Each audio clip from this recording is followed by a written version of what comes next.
In today's conversation, we deep dive into the rapidly evolving landscape of fintech and the digital lending in India. The lending industry is undergoing a major transformation, moving away from traditional methods to a more tech driven, digitally focused approach. This shift is revolutionizing how borrowers access credit, with growing demand from untapped segments like rural areas, Gen Z, and millennials who seek more accessible and efficient lending solutions. Innovations like AI driven credit assessments and alternative scoring models are making it possible to extend credit responsibly and efficiently to those outside the traditional banking framework. Today, we are thrilled to have a special guest with us, Yashoraj Tyagi, the CEO of CASHe, a company at the forefront of this digital lending revolution. He's a BITS Pilani alumnus with a master's from UC Berkeley and was named the Forbes 30 Under 30 Asia in 2023.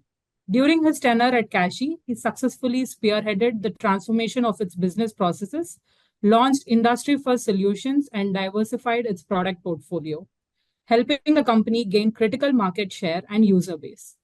Today, we will be discussing how fintechs like CASHe are addressing India's unmet credit needs, how technology like AI is driving good lending practices, and what the future holds for digital lending in a country poised to be a consumption driven economy.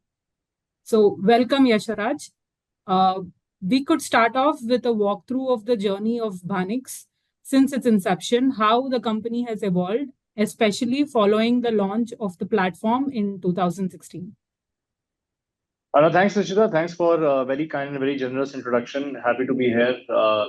Yubi have been great partners with us in our journey, and happy to be having this chat and sharing our journey with you and everybody who's viewing this podcast. So we have, we obviously started off in 2016. The idea was to build out a technology platform that can use alternative data and machine learning based insights derived from alternative data to credit score people and lend money to people who do not get money from a traditional bank or a traditional BFSI institution. And once we started doing that, we realized fairly soon that we have to put our money where our mouth is, which essentially meant that we have to own the balance sheet and lend our own money. And that's how in 2017 we got an NBFC license, which is essentially Banix Finance and Investment Limited. Over time, we really figured our sweet spot in terms of lending to salaried millennials and Gen Zs in tier one and tier two cities on the basis of our tech platform digitally using our alternative underwriting algorithms. And we scaled our balance sheet from then on, became a mid-layer systemically important NBFC, in by March 22. And along the way, we figured out a whole bunch of things that were very industry first. We were the first lender in India to really pioneer the concept of embedded lending with fairly large platforms like Google Pay or an Airtel Payments Bank or a Tata Neu or an IRCTC, where we happen to be the only lender. Sort of created very, very innovative journeys and innovative tech-first solutions with those partners that allow customers to access credit whenever they need it and wherever they need it. And going forward, also we are seeing that as the journey, as the industry, and you'll be very aware, you just spoke about it, is very, very dynamic and very changes almost every year. It's important for lenders like us also to keep up pace with those, with those changes and service customers according to what are the, what are the new demands in the market.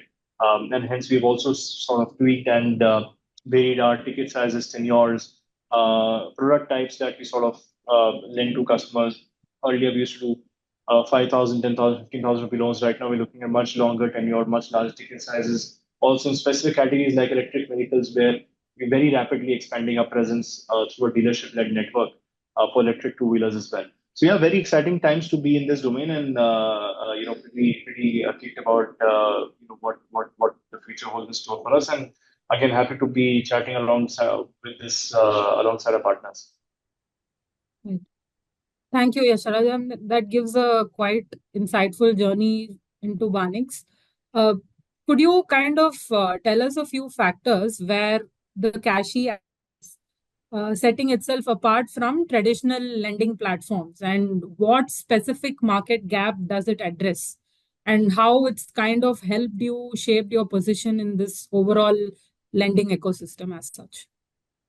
No, so absolutely. See, the way we look at this, Nishita, is that there is a very large missing middle in India's population. Right? There are very low income, agrarian income based households in India, which we do not have the wherewithal to service as of this point of time. And then there is this mass affluent and affluent customer segments in India, which are largely getting serviced at scale in urban areas by banks and institutions. And then there is a missing middle in the middle of that, which might be mid to low income in tier one cities, although they might have fairly regular income streams as well, but they do not typically get serviced by any BFSI institution, primarily because of two or three reasons. Right? Like number one is that they do not have a credit score to start with. Right, it becomes a problem that if you do not have a bureau or a CIBIL or an Experian or a CRIF or a Equifax score, how will you get money? Or they have a low Equifax score because India is becoming westernized. People do not mind having a lifestyle financed by credit if they've taken money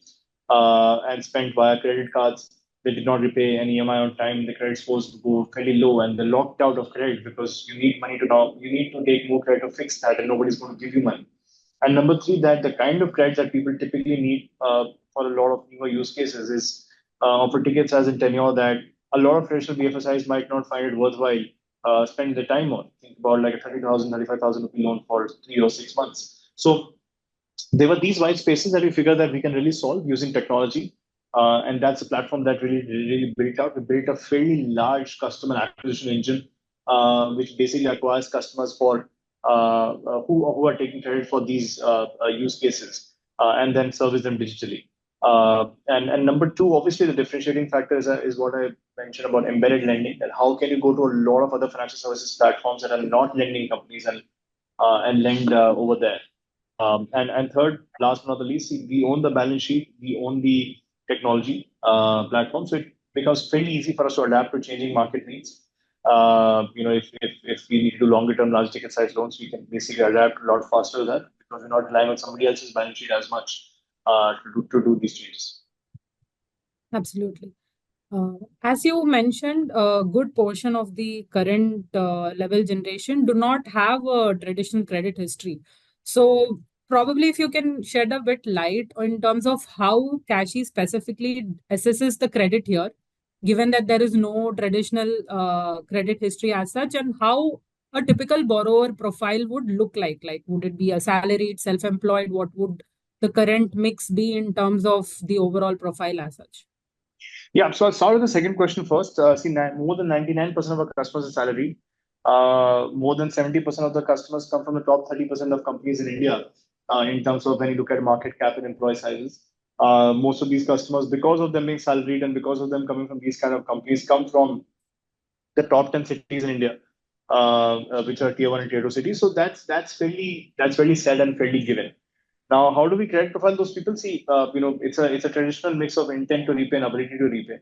The intent to repay of a customer is what we gauge with our alternate credit scores that we sort of built and hold a patent for as well. That can look at mobile metadata, behavioral data, transaction data, demographic data, company profiling of customers, and really build, behavioral algorithms on top of that, which sort of give you an intent to repay indicator.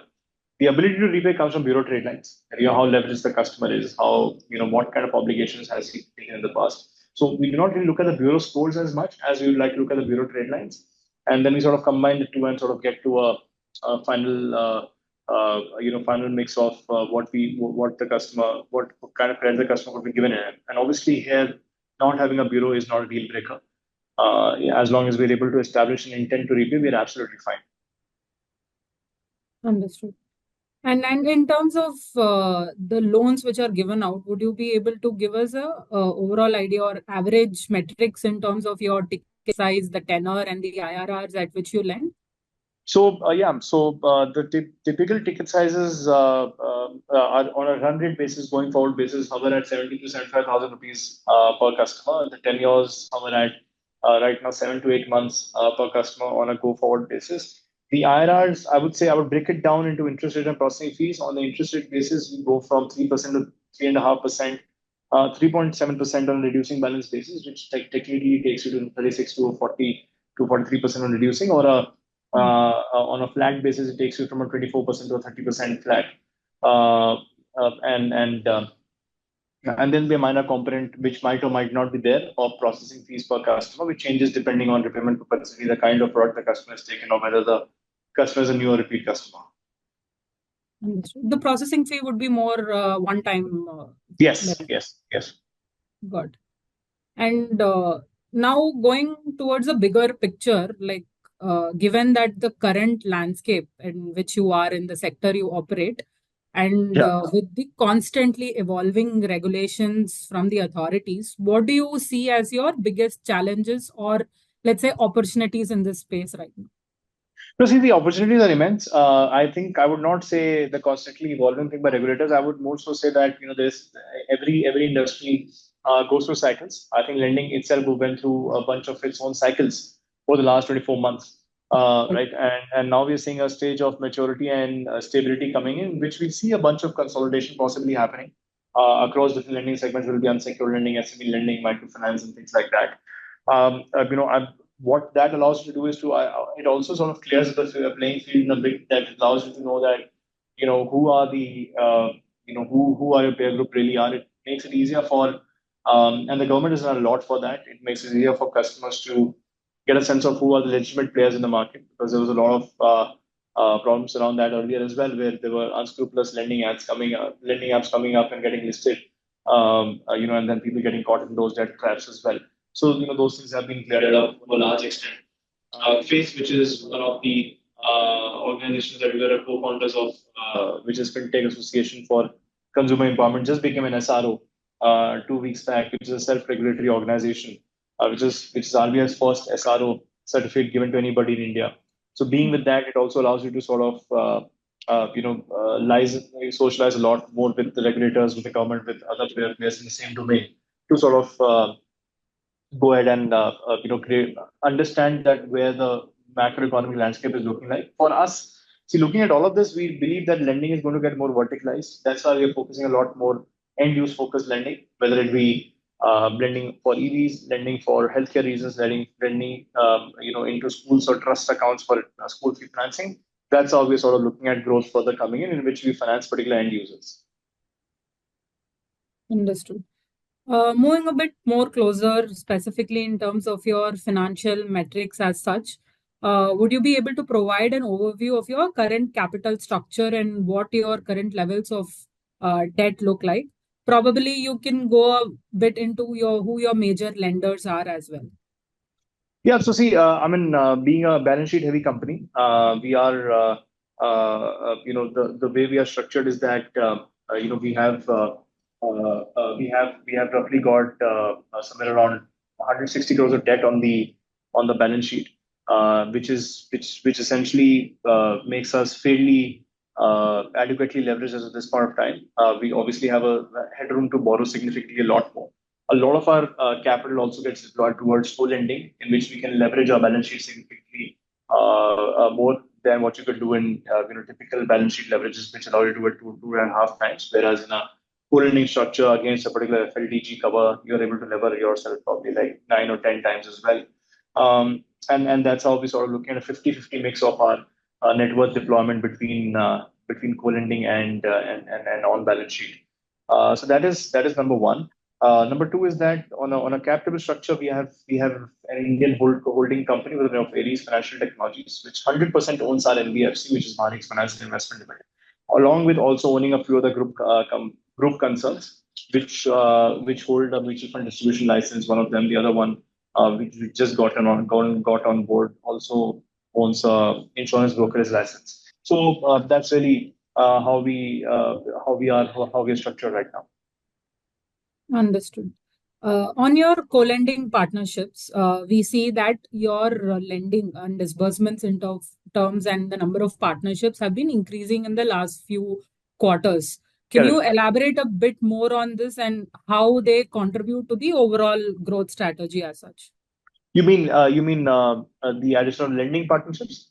Yes, co-lending partnerships, whatever you. That's right. So, see, to my earlier point regarding leverage, obviously it solves for the leverage problem significantly without you having to dilute significant amounts of equity capital and raise equity capital and hence use that to leverage your balance sheet allows you multiple factors of leverage by doing co-lending. It increases ROA significantly as well, and consequently our ROEs as well. Secondly, and very importantly, see, as I said, we are looking to a domain of doing more end-use focused loans today. Now, if we want to operate in a segment in which we want to give out certain customers ultra long-term, very high ticket size loans, or we want to do EV financing for a certain segment of customers, or healthcare finance for a certain segment of customers, the idea is to build cohort-specific co-lending partnerships, wherein we are getting on board somebody to just do co-lending to a particular segment, and we sort of operate with that. It's much harder to do with your own balance sheet because you look at cost structures on a blended basis. So can we raise impact money and disburse that for impact lending? Yes, we can, but then it's a lot easier to do it via an impact co-lender who makes sure that the money goes to a specific end user as well, and we can provide the relevant FLDG covers and other guarantees that are required. Right. Understood. Going forward, how do you see the split between your own balance sheet lending and these co-lending partnerships, like in terms of your overall disbursement growth for the current year and how the split would look like? So see, I think on a disbursement basis, we'll be heavily skewed towards co-lending for the next 1 year because we're trying to ramp up our co-lending books. We might look at a 75-25 mix, 75% being co-lending, 25% being on-book lending. But obviously, all of the co-lending also for us happens at our NBFC level only. All the co-lending revenue, all the co-lending partnerships are just at the NBFC level only. For us, it's an extension of the balance sheet only. So it's just a difference of whether you are just giving out your own money or giving out an extended money coming from an extended balance sheet. We do not book any co-lending at any other sister concern and things like that. All of that happens. All of the lending happens at the NBFC itself.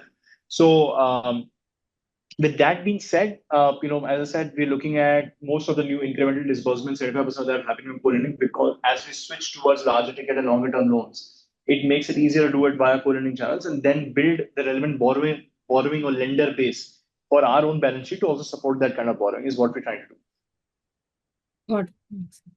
And in terms of your loan book, so the current levels as of June stand around 830 crores across Yeah. your on and off book. Yeah. So would you be able to give us a guidance in terms of how this growth would look like for March 25?